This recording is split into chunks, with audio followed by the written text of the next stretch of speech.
Hello everyone, आज हम discuss करेंगे साइंस में क्लास 10th का chapter 1 chemical reaction and equation. और chemical reaction and equation chapter में हम टॉपिक डिस्कस करेंगे डीकम्पोजिशन रिएक्शन। डीकम्पोजिशन रिएक्शंस आपके फाइनल एग्जाम के लिए एक बहुत ही ज़्यादा इंपॉर्टेंट टॉपिक है। फर्स्ट चैप्टर में से अगर कोई बच्चा पूछता है कि सर इंपॉर्टेंट क्या है, तो decomposition reaction is the very most important for your final exam, because decomposition reaction से चांसेस होते हैं आपके स्कूल के टेस्ट में भी, एफए में, एसए में और फाइनल एग्जाम में, कि यहाँ से 3 मार्क्स का एक क्वेश्चन बनता है। 3 मार्क्स के अलग अलग टाइप्स के अकॉर्डिंग क्वेश्चन बनते हैं। तो ये काफ़ी इंपॉर्टेंट रिएक्शन है आपके फाइनल एग्जाम के लिए। इसे हम डिटेल में डिस्कस करते हैं और समझते हैं कि हम इसे इजी वे में अपने दिमाग में, अपने माइंड में सेव कैसे कर सकते हैं। डीकम्पोजिशन रिएक्शन को डिस्कस करते हैं, चलिए मेरे साथ। डीकम्पोजिशन रिएक्शन, डीकम्पोजिशन रिएक्शन जैसे इसके नेम से, इसके वर्ड से क्लियर हो रहा है कि डीकम्पोज, डीकम्पोज वर्ड का मीनिंग हो गया स्प्लिट, मीन्स ब्रेक डाउन। कि किसी भी मॉलिक्यूल का अगर हम ब्रेक डाउन करेंगे तो क्या होगा। अब मेरे पास एक मार्कर है, मैंने इसे तोड़ दिया, बीच में से काट दिया, क्या होगा, 2 मार्कर बन गए, 2 टुकड़े हो गए इसके, 2 मार्कर नहीं बने, 2 टुकड़े हो गए। मैंने इसे 3 टुकड़ों में काट दिया, 3 टुकड़े हो गए। मैंने इसे 4 जगह से काट दिया, 4 टुकड़े हो गए। तो किसी भी सब्सटेंस का अगर हम ब्रेक डाउन करेंगे तो जितने पार्ट्स में ब्रेक डाउन किया उतने ही पार्ट्स हमें उसके मिल जाएंगे। तो डीकम्पोजिशन रिएक्शन की डेफिनेशन क्या होती है? इन डीकम्पोजिशन रिएक्शन सिंगल, सिर्फ एक, अ सिंगल रिएक्टेंट, रिएक्टेंट या आप कोई भी वर्ड जैसे सब्सटेंस वर्ड यूज कर सकते हैं। ए सिंगल सब्सटेंस मेक, अब किसी चीज को तोड़ेंगे, कम से कम 2 तो बनेंगे ही बनेंगे, उससे ज्यादा कितने मर्जी बन सकते हैं। मेक 2 और more products called decomposition reaction. अब किसी भी सिंगल रिएक्टेंट को अगर हम ब्रेक डाउन करेंगे तो उसके 2 या 2 से ज्यादा नए रिजल्ट मिलेंगे, नए प्रोडक्ट बनेंगे, जिसे हम डीकम्पोजिशन रिएक्शन बोलते हैं। लेकिन यहां पर एक सबसे बड़ा क्वेश्चन मार्क लग गया हमारे दिमाग में। क्या क्वेश्चन मार्क लग गया हमारे दिमाग में कि अगर हम किसी भी सब्सटेंस को ब्रेक डाउन करेंगे तो ब्रेक डाउन करने के लिए या तो हमें एनर्जी चाहिए या हीट चाहिए, मतलब एनी काइंड ऑफ फोर्स हमें चाहिए जिससे हम किसी सब्सटेंस को ब्रेक डाउन कर सकें। अब मेरे पास एक मार्कर है, मेरे पास एक डस्टर है, अब मेरे को इसे तोड़ना है, ब्रेक डाउन करना है। क्या मैं विदाउट एनी फोर्स इसका ब्रेक डाउन कर सकता हूं कि मैं इसे ब्रेक डाउन हो जाए? ऐसा पॉसिबल नहीं है। मैंने मंत्र मारा, ब्रेक डाउन नहीं होगा। इसका ब्रेक डाउन करने के लिए मेरे को इसमें फोर्स लगाना पड़ेगा, इसे काटना पड़ेगा आरी से, ब्लेड से, इसे हथौड़ा मार के तोड़ना पड़ेगा, तभी ये कुछ अलग अदर पार्ट्स के अंदर डिवाइड होगा, अदरवाइज ये टूटेगा नहीं। सेम किसी भी केमिकल रिएक्शन का ब्रेकडाउन अगर हमें करना है तो हमें कुछ ना कुछ अपनी जेब से देना पड़ेगा, हीट देनी पड़ेगी या कोई एनर्जी हमें देनी पड़ेगी। जैसे इसका मैं आपको एक बेस्ट सा एग्जाम्पल डिस्कस करवाता हूं। जो एग्जाम्पल अभी आपको करवा रहा हूं ना, लिख लो कॉपी में, ये तो एग्जाम में मिलेगा ही मिलेगा। फाइनल में तो चांसेस है 50% ये एग्जाम्पल आपको मिलेगा, बट एनी आपका कोई भी स्कूल में ऐसे एफए हो रहा है, वहां पर ये क्वेश्चन आपको 100% गारंटी के साथ मिलेगा, मेरी गारंटी। अब एग्जाम्पल क्या है? FeSO4.7H2। अब ये जो FeSO4 है ना, इसे हम बोलते हैं फेरस सल्फेट। लेकिन रुको, इसे फेरस सल्फेट नहीं बोलेंगे अकेला, इसे बोलेंगे हाइड्रेटेड फेरस सल्फेट, बिकॉज इस FeSO4 फेरस सल्फेट में 7 वाटर मॉलिक्यूल्स प्रेजेंट है, so that's why it is also called hydrated ferrous sulphate. अब ये जो हाइड्रेटेड फेरस सल्फेट है, तो 2017 और 18 लगातार 2 साल क्वेश्चन आया कि what is water of crystallisation. अब इस हाइड्रेटेड फेरस सल्फेट को हम वाटर ऑफ क्रिस्टलाइजेशन बोलते हैं। अब आप बोलोगे सर वाटर ऑफ क्रिस्टलाइजेशन क्या हम इसे ही बोलते हैं? नहीं, ऐसा कोई भी कंपाउंड, कोई भी सब्सटेंस जिसमें एक फिक्स अमाउंट में, एक फिक्स रेशो में वाटर मॉलिक्यूल्स प्रेजेंट होते हैं उसे हम बोलते हैं वाटर ऑफ क्रिस्टलाइजेशन। जैसे वॉशिंग सोडा का फॉर्मूला होता है हमारे पास Na2CO3.10H2। अब ये भी वाटर ऑफ क्रिस्टलाइजेशन है। हमारे पास कॉपर सल्फेट का होता है +5H2O। अब ये भी वाटर ऑफ क्रिस्टलाइजेशन। ऐसा कोई भी कंपाउंड जिसमें एक फिक्स रेशो में वाटर मॉलिक्यूल्स प्रेजेंट होते हैं उसे हम बोलते हैं वाटर ऑफ क्रिस्टलाइजेशन। अब जैसे ही हम इस फेरस सल्फेट को हीट करेंगे, मैंने फेरस सल्फेट लिया, हाइड्रेटेड फेरस सल्फेट, उसे एक बर्नर में रखा और गैस के ऊपर रख दिया, फ्लेम के ऊपर। फ्लेम में हीट ही मिलेगी ना गैस से। अब हीट कर दिया उसे। अब जैसे ही मैंने फेरस सल्फेट को हीट किया तो क्या हुआ, ये ब्रेक डाउन हो गया FeSO4.7H2O में, सॉरी +7H2O। अब सिंगल रिएक्टेंट था, हीट किया तो दो बन गए, FeSO4 अपना अलग हो गया और 7H2O जो वाटर मॉलिक्यूल्स थे वो अलग हो गए। लेकिन सबसे बड़ी और इंपॉर्टेंट बात, 10th क्लास में सर हमें कैसे पता चला कि ये टूट गया? साइंस करवा रहे हो तो उसके लिए हम कलर याद रखेंगे। सबसे पहले जब हमने हाइड्रेटेड फेरस सल्फेट लिया था ना बेटा, इसका कलर था ब्लू, ब्लू में भी लाइट ब्लू, हल्के नीले रंग का। लेकिन जैसे ही मैंने इसे हीट किया तो इसका जो कलर है वो लाइट ब्लू से हो गया व्हाइट, मींस ये कलरलेस हो गया, जिससे हमें पता चला कि इसके जो वाटर मॉलिक्यूल्स हैं वो हीट करने से इवेपोरेट हो गए, उड़ गए वहां से। अब ये हो गई हमारी एक रिएक्शन कि अगर हमने एक सिंगल रिएक्टेंट लिया, उसे हीट किया, हीट करने से वो दो नए सब्सटेंस के अंदर ब्रेक डाउन हो गया, जिसे हम बोलते हैं डीकंपोजिशन रिएक्शन। इस रिएक्शन का अलग एक और पार्ट बनता है। वो पार्ट कौन सा है कि अगर हम इस FeSO4 को अगेन लें, मैंने दोबारा FeSO4 लिया और फिर से मैंने इस FeSO4 को बर्नर पे चढ़ा दिया। ये जो ट्रायंगल बना रहा हूं ये हीट का सिंबल होता है। मैंने दोबारा इसे हीट करना शुरू कर दिया। जैसे ही मैंने अगेन इस FeSO4 को हीट किया तो ये टूट गया Fe2O3 ferrous oxide plus SO2 plus SO3 में। Single reactant make 3 product is called decomposition reaction. यहां सिंगल ने 2 बनाए, 2 एंड मोर देन 2, 2 या 2 से ज्यादा, यहां 2 बने, यहां 3 बने, तो ये भी रिएक्शन फाइनल एग्जाम के लिए इंपॉर्टेंट हो गई। और ये वेरी मोस्ट इंपॉर्टेंट हो गई कि single reactant make 3 product is called decomposition reaction. Sir how we can identify कि ये रिएक्शन हुई है, डीकंपोज हुआ है? तो फिर वापस कलर चेक करेंगे। क्या कलर था इसका? व्हाइट। लेकिन जैसे ही हीट किया तो ये बन गया ब्राउन, रस्ट, ब्राउन कलर हो गया। प्लस यहां से गैसेस निकली, sulphur dioxide and second one is sulphur trioxide. अब ये जो गैसेस यहां से निकली है ना, ये गैसेस एक पंजेंट स्मेल प्रोड्यूस करती है। कौन सी करती है? पंजेंट। अब कहीं पर भी आपको 10th क्लास में केमिस्ट्री में एक रिएक्शन आ जाए या कोई क्वेश्चन आ जाए कि हमने किसी सब्सटेंस X को हीट किया है, हीट करने से वहां से गैस निकल रही है और उसकी पंजेंट स्मेल है। किसी भी सब्सटेंस X को हमने हीट किया है और पंजेंट स्मेल वाली गैस निकल रही है, तो वो सब्सटेंस X कौन सा होगा? FeSO4। This is the very most important reaction for your final exam. ये हो गया जी हमारा डीकंपोजिशन रिएक्शन का इंट्रोडक्शन। अब डीकंपोजिशन रिएक्शन का मीनिंग होता है कि कोई भी सिंगल रिएक्टेंट जिसे हम ब्रेक डाउन करें और उसके 2 या 2 से ज्यादा प्रोडक्ट बने, उसे हम डीकंपोजिशन रिएक्शन बोलते हैं। लेकिन अब डीकंपोजिशन रिएक्शन मतलब किसी सब्सटेंस को ब्रेक डाउन करने के लिए हमें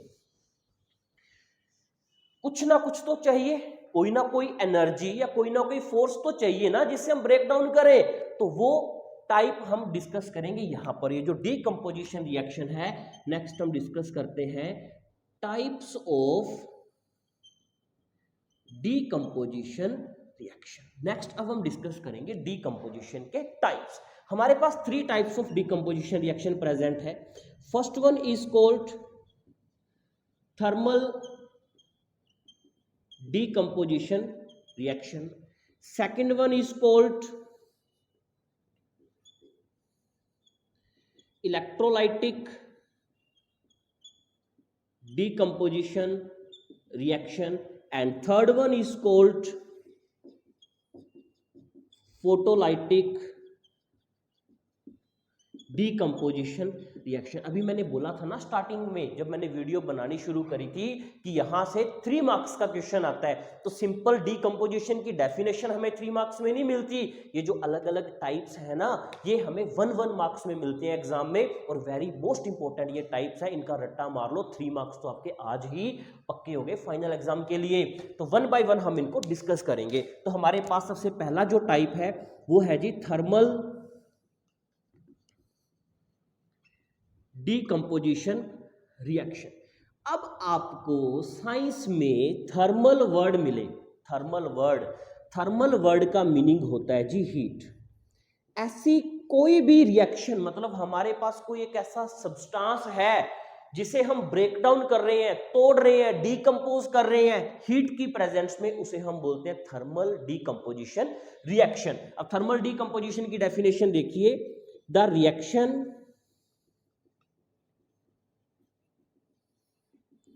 which is occur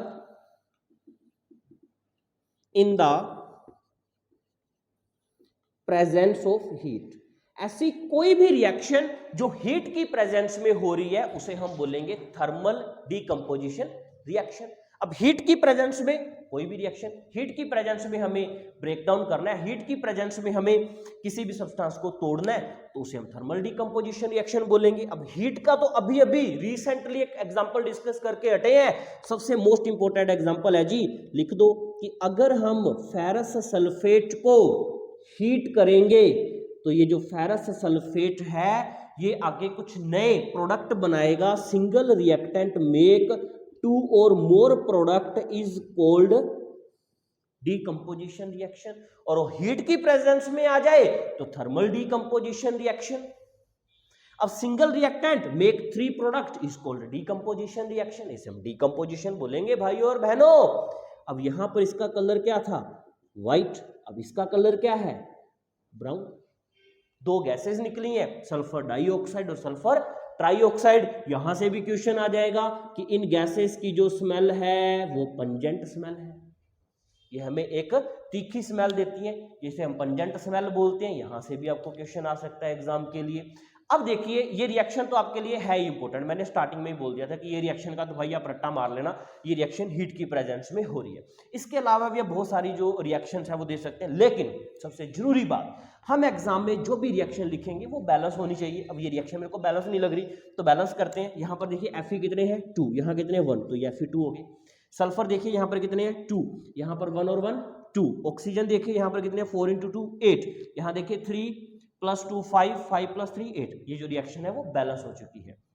अगर आपको इतने से संतुष्टि नहीं हो रही, ना जी ना सर हमें तो सेटिस्फैक्शन नहीं है एक एग्जांपल से, क्या आपका एग्जाम में कौन सा एग्जांपल आ जाए. चलिए जी नेक्स्ट एग्जांपल हम डिस्कस करते हैं. नेक्स्ट एग्जांपल आप ले लो जी CaCO3. अब CaCO3 क्या हो गया? Calcium carbonate.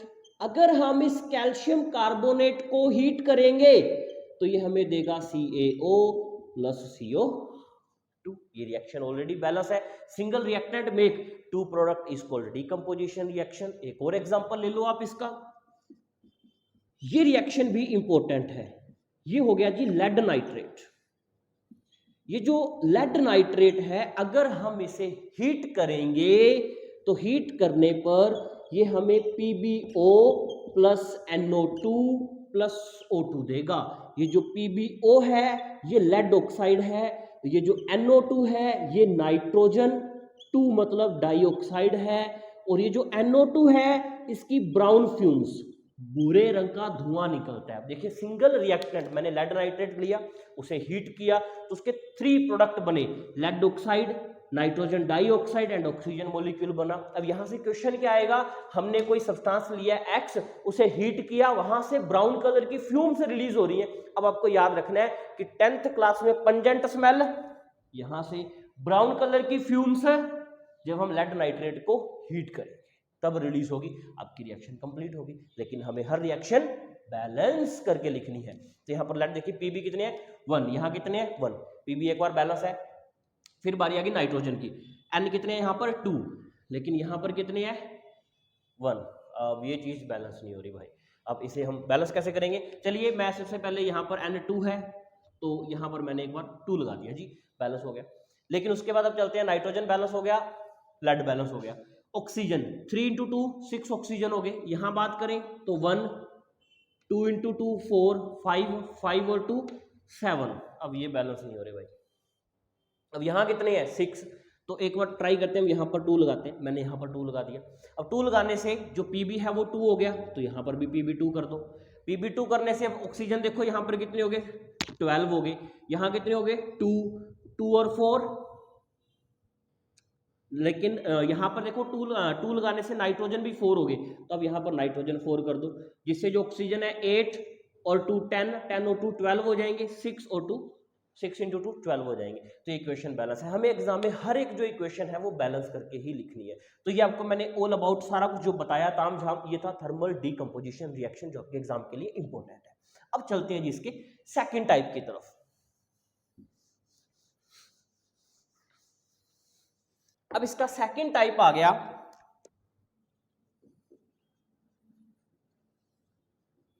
Electrolytic decomposition reaction. अब देखिए इलेक्ट्रो मींस इलेक्ट्रिसिटी, लाइसिस मतलब ब्रेकडाउन, 2 पार्ट में तोड़ दो इसे, electro plus lysis. Electro means electricity, lysis means breakdown. ऐसा कोई भी सब्सटेंस जो हीट हो, कहता जी मैं तो हीट से डीकंपोज नहीं होऊंगा, मेरे को तो हीट पसंद ही नहीं है, मैं तो टूटूंगा ही नहीं हीट में, उस कंडीशन में उसे हम इलेक्ट्रिसिटी बिजली के झटके देंगे, करंट पास करा देंगे। भाई तू क्यों नहीं टूटेगा, तेरा तो बाप भी टूटेगा। तो हम इलेक्ट्रिसिटी की प्रेजेंस में अगर किसी मॉलिक्यूल को डीकंपोज करेंगे उसे हम बोलेंगे इलेक्ट्रोलाइटिक डीकंपोजिशन रिएक्शन। तो यहां पर डेफिनेशन लिखेंगे, the reaction which is occur in the presence of electricity। ऐसी कोई भी रिएक्शन जो इलेक्ट्रिसिटी की प्रेजेंस में हो रही है उसे हम बोलेंगे इलेक्ट्रोलाइटिक डीकंपोजिशन रिएक्शन। अब इसका बेस्ट एग्जांपल, एक ही एग्जांपल हमें करना है जी, वो एग्जांपल हो गया H2O। अगर हम वाटर मॉलिक्यूल में करंट पास करवाएंगे तो ये जो वाटर मॉलिक्यूल है ये 2 पार्ट्स में डिवाइड हो जाएगा, H2 और O2। इसका हाइड्रोजन मॉलिक्यूल अलग हो जाएगा और ऑक्सीजन मॉलिक्यूल अलग हो जाएगा। अब कुछ लोग ये बोलेंगे सर वाटर को तो हम हीट भी कर सकते थे, तो आपको बता दूं भाई और बहनों कि ये जो वाटर मॉलिक्यूल है अगर हम इसे हीट करेंगे तो इसकी वाटर वेपर्स बनेगी, रहेगा तो ये वाटर की फॉर्म में ही, लेकिन ये वेपर्स की फॉर्म में इवेपोरेट हो जाएगा, अलग नहीं होगा। तो ये बहुत ढीठ प्राणी है, अगर हमें इसे तोड़ना है H2 और O2 में बिजली के झटके देने पड़ेंगे ताकि इसके बाल खड़े हो जाएं, करंट से इसे तोड़ना पड़ेगा, ये हीट से ब्रेकडाउन नहीं होगा। ऐसी कोई भी सब्सटेंस या कोई भी रिएक्शन जो इलेक्ट्रिसिटी की प्रेजेंस में कंप्लीट हो रही है उसे हम बोलेंगे इलेक्ट्रोलाइटिक डीकंपोजिशन रिएक्शन। 2 रिएक्शन हमारी क्लियर हो गई, thermal decomposition reaction, electrolytic decomposition reaction. चलिए जी लास्ट स्टेप की तरफ बढ़ते हैं। थर्ड आ गया जी हमारा फोटोलाइटिक डीकंपोजिशन रिएक्शन। अब देखिए कहीं पर भी आपको वर्ड मिले फोटो, फोटो का मीनिंग होता है लाइट। अब ये लाइट कोई भी हो सकती है, नेचुरल सनलाइट भी हो सकती है, ट्यूबलाइट, बल्ब की लाइट, कोई भी लाइट। Lysis means breakdown. ऐसी कोई भी रिएक्शन जो लाइट के कारण ब्रेकडाउन हो रहा है, कोई भी सब्सटेंस जो लाइट के अंदर टूट रहा है उसे हम बोलेंगे photolytic decomposition reaction. The reaction which is occur in the presence of light। ऐसी कोई भी रिएक्शन जो लाइट की प्रेजेंस में कंप्लीट हो रही है उसे हम बोलेंगे फोटोलाइटिक डीकंपोजिशन रिएक्शन। अब फोटोलाइटिक डीकंपोजिशन रिएक्शन जो है बेटा, इसका एक अलग नाम और है जिसे हम बोलते हैं black and white photography. This is also called black and white photography reaction. अगर आपको फोटोलाइटिक डीकंपोजिशन आ जाए तो भी मीनिंग ये है, black and white photography name आ जाए तो भी फोटोलाइटिक डीकंपोजिशन रिएक्शन ही लिखनी है। अब देखिए, लाइट से, सनलाइट हो चाहे वो आर्टिफिशियल किसी बल्ब की ट्यूबलाइट की लाइट हो, तो कोई भी सब्सटेंस अगर लाइट की प्रेजेंस में ब्रेक डाउन होगा उसे हम फोटोलाइटिक डीकंपोजिशन बोलेंगे। अब लाइट की प्रेजेंस में कौन सा सब्सटेंस ब्रेक डाउन हो रहा है इसके बारे में हम डिस्कस करते हैं। इसका एग्जांपल हो गया, मैंने दो मॉलिक्यूल लिए, two salts are used in black and white photography. तो ये 2017 के अंदर क्वेश्चन आया था कि name the two salts which are used in black and white photography. तो कोई भी दो सोल्ट के नाम बताइए जो ब्लैक एंड व्हाइट फोटोग्राफी में यूज किए जाते हैं। इसके एग्जांपल के लिए हमारे पास फर्स्ट सोल्ट है AgCl और सेकंड सोल्ट है AgBr। AgCl is called silver chloride, AgBr is called silver bromide. ये जो टू सोल्ट्स आप रट लो, ये black and white photography 1 marks के अंदर अपनी अकेली भी आ जाती है। अब AgCl और AgBr को जो ब्लैक एंड व्हाइट फोटोग्राफी के सोल्ट्स क्यों बोला जाता है, मैं इसकी एक केमिकल रिएक्शन आपको करवा रहा हूं। मैंने AgCl लिया, उस AgCl को मैंने सनलाइट में रख दिया। अब आपको सनलाइट कई बार HNU या UV भी आ सकता है, तो सेम ही मीनिंग है। इसे मैंने धूप में रखा, धूप में रखने पर इसका जो सिल्वर है वो अलग हो गया और जो क्लोराइड है वो अलग हो गया। फिर मैंने सेकंड सोल्ट लिया, मैंने AgBr लिया, इसे मैंने धूप में रखा तो इसका जो सिल्वर है वो अलग हो गया और जो ब्रोमाइड है वो अलग हो गया। अब हमें पता कैसे चला कि ये रिएक्शन डीकंपोज हो चुकी है, टूट चुका है, ये रिएक्शन कंप्लीट हो चुकी है? तो यहाँ पर ये जो मैंने AgCl लिया था ये व्हाइट कलर का था, लेकिन जैसे ही मैंने सनलाइट में रखा तो कुछ देर बाद इसका जो कलर है वो सिल्वर हो गया। सेम इसका जो कलर है वो येलो था, लेकिन जैसे ही मैंने धूप में रखा इसका जो कलर है, हमें पता है सिल्वर का जो कलर है वो सिल्वर होता है, सिल्वर कलर का हो गया। जिससे हमें पता चला कि जो सब्सटेंस है ये धूप में रखने से, सनलाइट में रखने से, रिएक्शन करके सनलाइट से डीकंपोज हो जाता है। तो इसके जैसे अगर डेली लाइफ के एग्जांपल की बात करें तो जैसे कफ सिरप की जो बोतल्स है वो हमेशा डार्क कलर के अंदर कफ सिरप जो रखी जाती है, अगर वो लाइट कलर में हो कफ सिरप तो वो लाइट से रिएक्शन करेगा और कुछ नया कंटेंट बना लेगा, डीकंपोज हो जाएगा। वो हमारी हेल्थ के लिए पॉइजन भी हो सकता है, ठीक है, हम मर भी सकते हैं। Lethal, it's to be lethal for our health, हमारी हेल्थ के लिए जानलेवा भी हो सकता है। कोल्ड ड्रिंक को हम कभी भी धूप में नहीं रखते, उसके ऊपर स्पेशल लिखा होता है away from sunlight, store in cool and dry place. अब धूप में क्यों नहीं रखना, वो धूप में रिएक्शन करेगी क्योंकि इसमें कैफीन है। सेम जो अल्कोहल हम ले रहे हैं उसमें भी कैफीन है। देखिए कोई भी कंटेंट हो सकता है उसके अंदर, जैसे अफीम भी कफीन है, कुछ और अदर कंटेंट हो सकते हैं। जैसे धूप में रखेंगे वो डीकंपोज होना शुरू हो जाएगा, वो डीकंपोज होगा तो वो हमारी हेल्थ के लिए अच्छा भी हो सकता है, बुरा भी हो सकता है। तो ऐसी कोई भी रिएक्शन जो लाइट की प्रेजेंस में हो रही है, डीकंपोज हो रही है, उसे हम बोलते हैं फोटोलाइटिक डीकंपोजिशन रिएक्शन। अब यहां पर मैंने आपको डीकंपोजिशन रिएक्शन करवाई है, तो मैंने आज आपको क्लास 10th में chapter 1 chemical reaction and equation में डीकंपोजिशन रिएक्शन को अच्छे से एक्सप्लेन किया है, जिसके 3 टाइप्स हैं, thermal decomposition reaction, electrolytic decomposition reaction, photolytic decomposition reaction. ये रिएक्शन फाइनल एग्जाम में 3 मार्क्स की पूछी जाती है। 3 इसके जो टाइप्स हैं वहां से 1 मार्क्स का क्वेश्चन आता है विद केमिकल इक्वेशन। तो आपको ये रट्टा मार लेना है इस रिएक्शन का, फाइनल एग्जाम के लिए बहुत ज्यादा इंपॉर्टेंट है। फिर भी अगर आपको इसमें कोई डाउट लगे, प्रॉब्लम लगे, कमेंट करिए, डाउट अपना लीजिए, मैं आपको एक अलग से सेपरेट वीडियो बना के भेज दूंगा। एंजॉय करिए। अगर कोई आपको मिस्टेक लग रही है, कंटेंट समझ में नहीं आ रहा, तो टू बी फ्रैंक अपना जो फीडबैक है वो दीजिए, ताकि मैं इसकी क्वालिटी को और ज़्यादा इंप्रूव कर सकूं। मेरे चैनल को लाइक करें, शेयर करें, ताकि ज़्यादा से ज़्यादा लोगों तक ये वायरल हो जाए। Thank you.